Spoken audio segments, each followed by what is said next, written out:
many people don't realize is that the reason that you're all sitting here right now and that there is a Harry Potter panel at Comic-Con is because of Eric.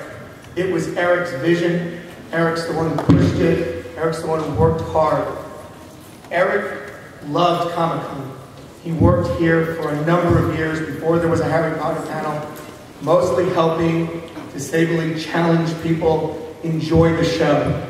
Eric liked nothing more than being on the floor and helping people access the show. So he decided that Comic-Con needed a panel that celebrated the other world he really loved, Harry Potter. Eric would have loved to see you all here. Would have loved to see this audience.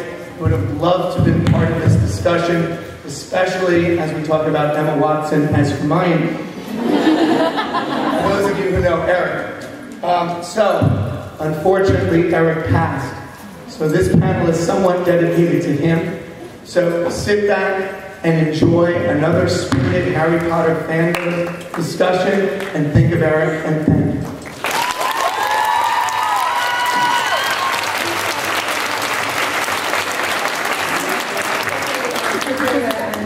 Yeah, this panel was wholly dedicated to Eric. He was a bright light and a great spirit, and he's why we get to do this here.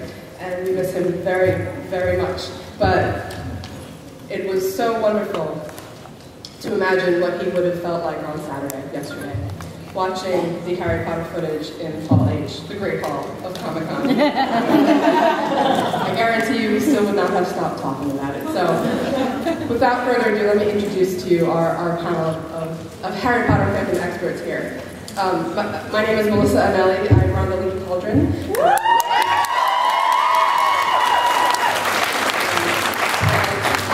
And I have written a book called Harry and the Street.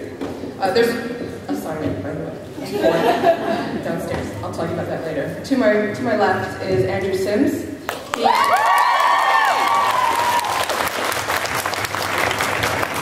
He is the man behind Mugglenet.com, and to his left is somebody that I don't think anybody knows.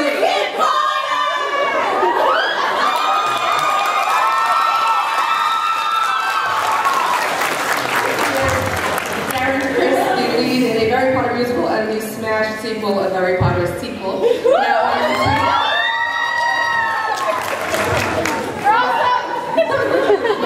Totally. Yeah, Leslie Combemale, whose gallery, ArtInsights, have been featuring some of the most beautiful Harry Potter art you've ever seen. We have some of it to show you here. Waiting at the end here, we have Andrew Slack, whose work with the Harry Potter Alliance has been leading the way to change the world.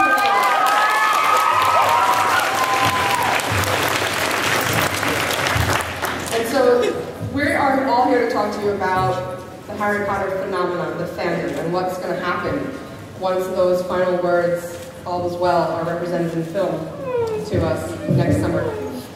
And I'm going to open it up to whoever on this panel would like to discuss where they think the fandom is, the direction we think the fandom is moving, and what we can do to help it go in the way that we as fans would like to see it go. I think the big question, that question came up a lot when Book 7 came out. That was what everyone was asking. What's going to happen to Harry Potter now that Book 7 is coming out? And the answer was nobody knew. But I think surprisingly, it's still as active as it's ever been. I think you can argue, thanks to Twitter and Facebook gaining in popularity, it's actually the online Harry Potter fandom has increased.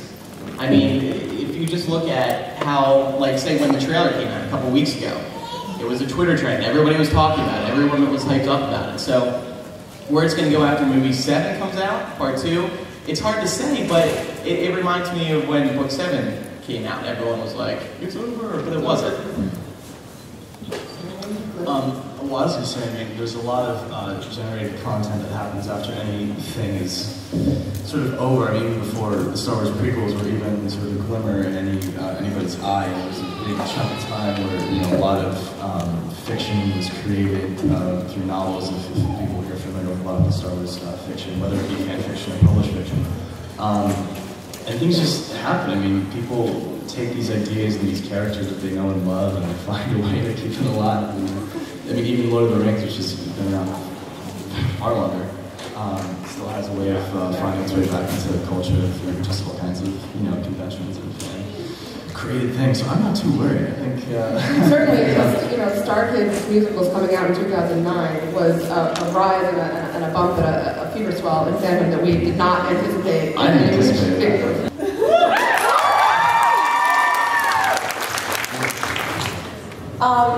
From my experience, because I represent official art of Harry Potter by Mary Graham and people who worked on the movies, they're actually going to be putting out an Art of Harry Potter book when the last movies come out, and there's been a rise of interest in film art in general, and the collectors of Harry Potter art and collectors of Harry Potter things in general, all things Harry Potter, are very astute and sophisticated group of people, and they tend to be art lovers in general, so I think there's just going to be more and more interest in my part of that, which is the other images that were created, whether it was for the books or for the movies, and they continue to release artwork. We got an exclusive piece. This is the first time, because of the Wizarding World, we got an exclusive piece. And it was the first time that Warner Brothers actually said, we know the fandom is going to care about it, we know it's going to matter to them, and so we're going to make a special piece for them. So we got it released for the opening of Wizarding World, and that was a really exciting thing, because that was really like a Valentine from Warner Brothers to the fandom, and that's the first time they've ever responded at the right time in the right way. So that to me is an indication of moving forward. And if you've anybody been to Wizarding World?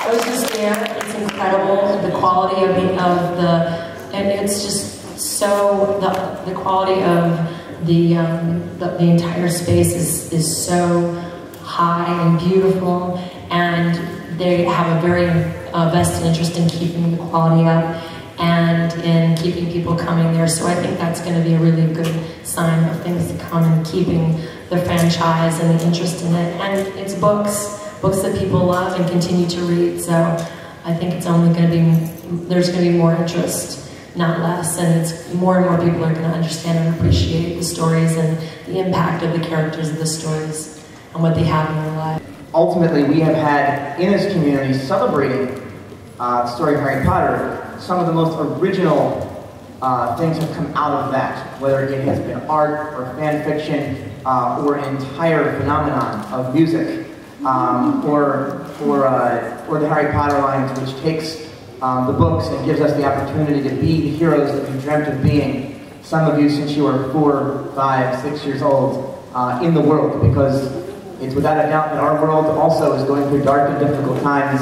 We have the chance to be the heroes that we've dreamt of being, and we've done extraordinary things, from raising over 55,000 books for a youth village in Rwanda and Mississippi Delta, to raising over $123,000 for Haiti, and sending 5 cargo planes, 4 of which were named Harry, Hermione, Ron, Dumbledore, and saving thousands of lives, protecting people in Darfur and Burma, and working on LGBT equality, because Harry Potter has taught us that no one should have to live in a closet. So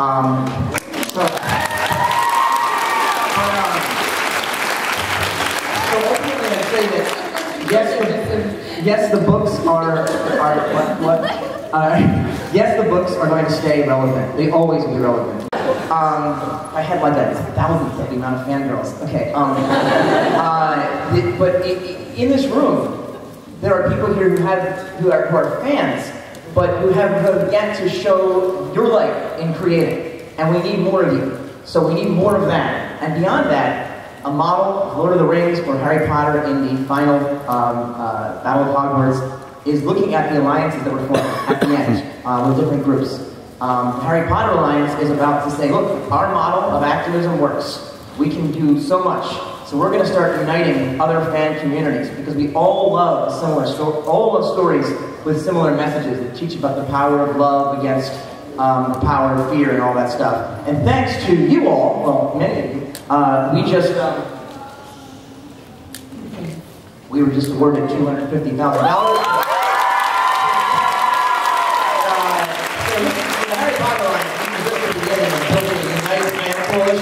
We're taking what this community has created, and we're going to expand it to show that the Horcruxes in this world do not stand a chance to the community that has surrounded itself around a story that has taught us the weapon we have as well. So I think we've got